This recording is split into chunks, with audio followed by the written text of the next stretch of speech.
Wergeer leidt precies tussen de Harkema en Snits in. En dus liep het dus dat een goed plak om aan te praten. Vanuit de Harkema komt boyspeler Henny Bouwers. Van de andere kant uit Snits komt ONS'er Ale de Boer. Om problemen vat te komen houden we bij de spelers nog even skiën. We stellen ze eerst een persoonlijke vraag om te zien of ze elkaar wat mijen. Op wat voor eigenschap van Ale bist u jaloers? Dat er heel rustig kan blijven aan de bal. Daar ben ik wel een beetje jaloers op. Nou, je had een hele mooie balbehandeling, vind ik. Altijd een heel rustig aan de bal, goed oorzicht. En hij had ik gewoon even voor de goal altijd. Je mij elkaar wel, je had geen hekel om elkaar. Nou, nee, ik heb je. We maken elkaar wel, we kennen elkaar verder wel goed.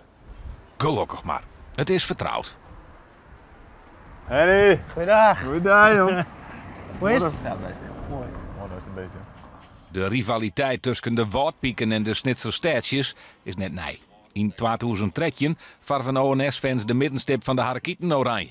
Die onderlinge strijd is dat nou nog altijd. Het is toch altijd kan de loef afsteken, maar ja, die jongen waar de beste van Friesland is op het hoogste amateurniveau. Uiteindelijk gaat het eraan. Zaterdag voor naar de wedstrijd wie het eigenlijk kwamen we in de kantine en het ging eigenlijk net eens meer door de wedstrijd. Dat we eigenlijk wilden voor onsprutsen van nou zaterdag is het eigenlijk de wedstrijd waar het om gaat. Dus op die manier merk je dat bij de supporters wel. Ik in 2000 weer erop scoren om de derby. ONS-trainer Fred de Boer zwarge van Lilkens bij Harkemasse Boys. ONS-trainer Fred de Boer hier de zaak in het voor aardig op scherp zetten. In een artikel op de eigen website zei hij dat Harkemasse Boys toch het fanatieke publiek de skiertsruchters intimideren zou. Dat vinden ze op de Harkema net zo aardig van de ONS-trainer. Trainer. Goeiedag. Goeiedag. Hoi. Nou, je gaat dus wel aardig op scherp zetten, hè, begreep ik. Ja, dat hoort er een beetje bij.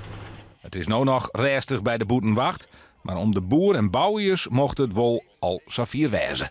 Sneun is altijd een bijzonder potje en zo vaak spelen die wedstrijd ook nou. Deze wedstrijd daar doe je het als voetballer voor.